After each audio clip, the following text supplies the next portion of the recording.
ना यहाँ शरीर तुम्हारा है और ना तुम शरीर के हो। यहाँ अग्नि, जल, वायु, पृथ्वी, आकाश से मिलकर बना है और इसी में मिल जाएगा। परंतु आत्मा स्थिर है, फिर तुम क्या हो? आत्मा अजर अमर है। जो लोग इस आत्मा को मारने वाला या फिर मरने वाला समझता है, वे दोनों ही नासमझ है।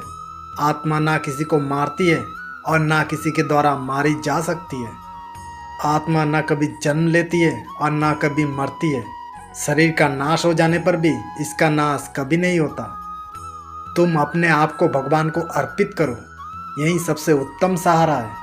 जो इस सहारे को जानता है वह भय, चिंता, शोक से सर्वदा मुक्त रहता है।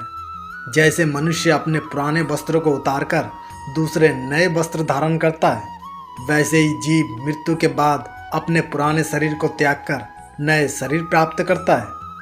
जैसे इसी जन्म में जीवात्मा बाल, युवा और वृद्ध शरीर को प्राप्त करता है, वैसे ही जीवात्मा मरने के बाद भी नया शरीर प्राप्त करता है। इसलिए वीर पुरुषों को मृत्यु से कभी घबराना नहीं चाहिए।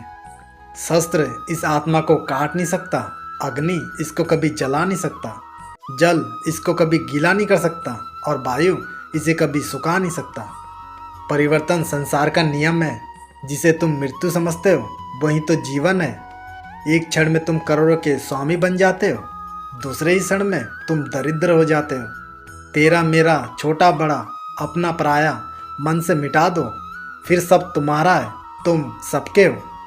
सभी प्राणी जन्म से पहले अप्रकट थे और मृत्यु के बाद भी अप्रकट हो जाएंगे। केवल जन्म और मृत्यु के बीच प्रकट दिखते हैं, फिर इसमें शोक करने की क्या बात है? जो हुआ वह अच्छा हुआ, जो हो रहा है वह अच्छा हो रहा है, जो होगा वह भी अच्छा ही होगा। तुम भूत का पश्चाताप करो, भविष्य की चिंता ना करो, वर्तमान में हमेशा जियो।